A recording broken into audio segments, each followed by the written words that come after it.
পরিবেশ এখানে লেখাপড়া করানো হচ্ছে, এই পরিবেশ হয়তো আমরা অন্য জায়গায় আমরা পাবো না, এই ম্যানেজমেন্ট হয়তো আমরা অন্য জায়গায় পাবো না। সুন্দর ম্যানেজমেন্টের মাধ্যমে, পরিচালনার মাধ্যমে আজকে যে সুন্দর পরিবেশ তৈরি হয়েছে এটাকে আমরা কাজে লাগাই ইনশাআল্লাহ।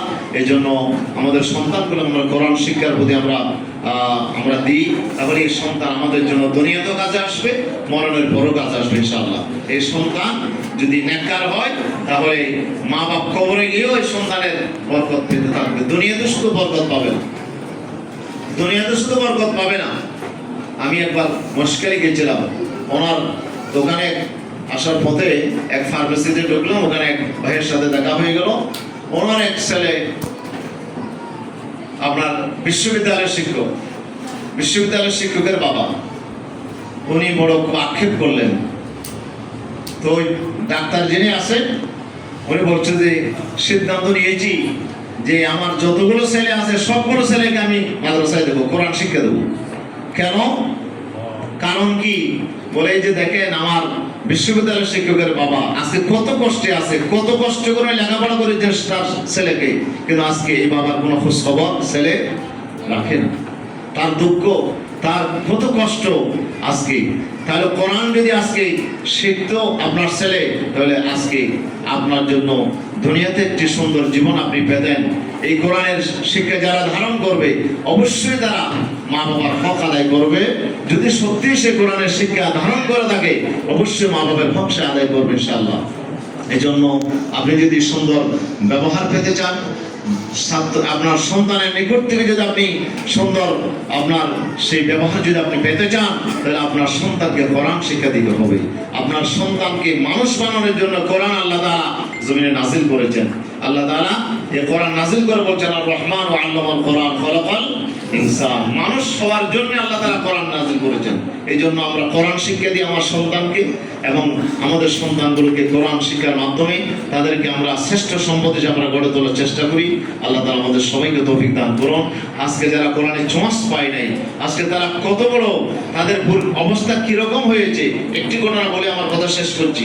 সেটা কি, এই যে চট্টগ্রাম ইউনিভার্সিটিতে হল আছে, ওখানে একটা হল আছে শাহজালাল হল। শাহজালাল হলের সামনে একটা দোকান আছে। ওই দোকানের মালিক আপনার বিজ্ঞাপন দিয়েছে, সে বলছে তো ভাই যে আমি তো অনেকদিন দোকান দিয়েছিলাম, এখন আর দোকান চালাইতে পারছি না, আমি একটা বিকাশ নম্বর দিয়েছি, আমার এই বিকাশ নম্বরে আমার টাকাগুলো একটু পাঠিয়ে দিতে পারলে ভালো হয়। কারা ওনার দোকানে খাইছে? কারা? বাংলাদেশের শ্রেষ্ঠ সন্তান যারা এদেশের কর্মদার হবে, যারা দেশ পরিচালনা করবে, ডিসি হবে, এসপি হবে, এই মানের সন্তানগুলো তো ইউনিভার্সিটিতে পড়েছে। তারাই ওই দোকানে আপনার নাস্তা করেছে, তারাই ওই দোকান থেকে আপনার খাদ্য কিনেছে, কিন্তু পরিশোধ করে নেই।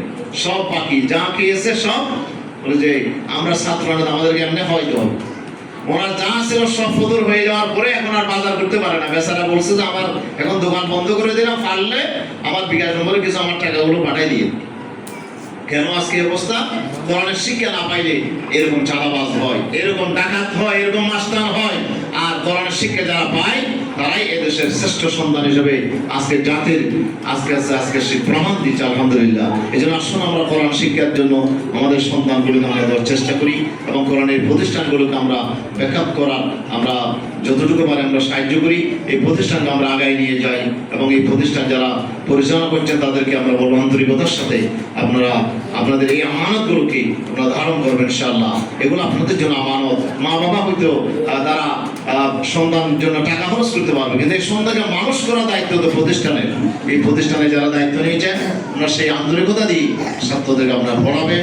আল্লাহ তাআলা আমাদের সকলের এই কর্ম প্রচেষ্টাকে আল্লাহ কবুল করুন। আমি সবাইকে ধন্যবাদ জানিয়ে এবং আবারও অধ্যক্ষ মহোদয় সহ যারা এখানে পরিচালনা দায়িত্বে আছেন সবাইকে আন্তরিক মোবারকবাদ জানিয়ে আজকের অডিয়েন্সে যারা ধৈর্য ধারণ করে তখন বক্তব্য শুনছেন সবাইকে আন্তরিক অভিনন্দন মোবারকবাদ জানিয়ে আমার সংক্ষিপ্ত কথা শেষ করছি।